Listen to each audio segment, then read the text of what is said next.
so I think we've defined the problem. We've talked a little bit about what this new third platform is and why the new IP is needed. What are some of the key features? How does open standards fit in this effort? Let me start with Phil. The new IP is a change in the data center from a primarily physical idea to an increasingly virtual idea. Services are virtualized, capabilities are virtualized.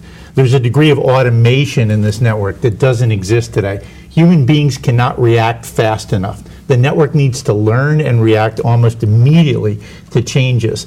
We can't be constrained by a physical environment anymore in terms of flexibility, in terms of scale. And those are some of the characteristics that we also need to drive into this new network.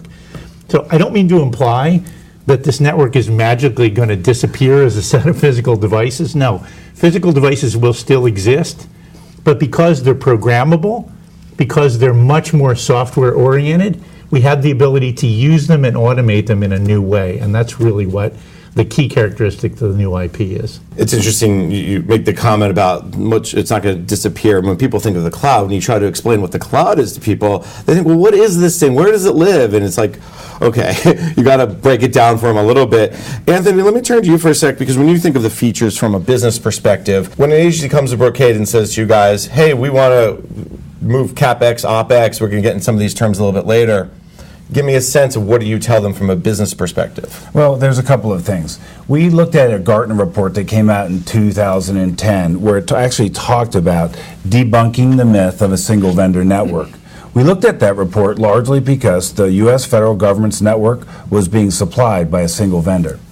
And in Gartner's report, they talk about a lot of different things, one, interoperability, multi-vendor networks, and savings associated.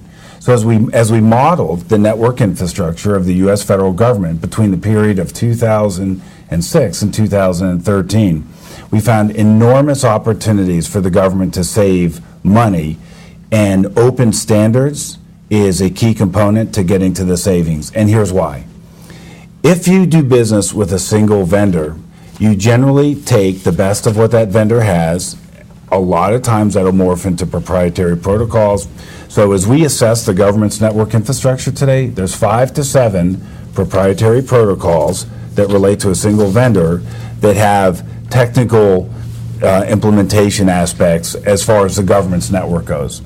Our findings suggest we have to pull those out. And the reason you have to pull those out is you've got to facilitate open standards as a way for multiple vendors to work on the same network.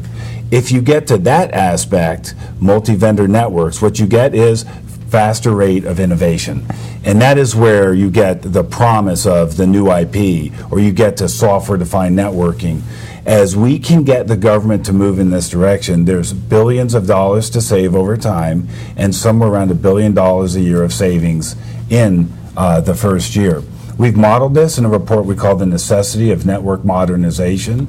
We've made this available online, and this will be a foundational work we'll reference at the Federal Forum 2015, which, as you know, we host on June 17th in our nation's capital.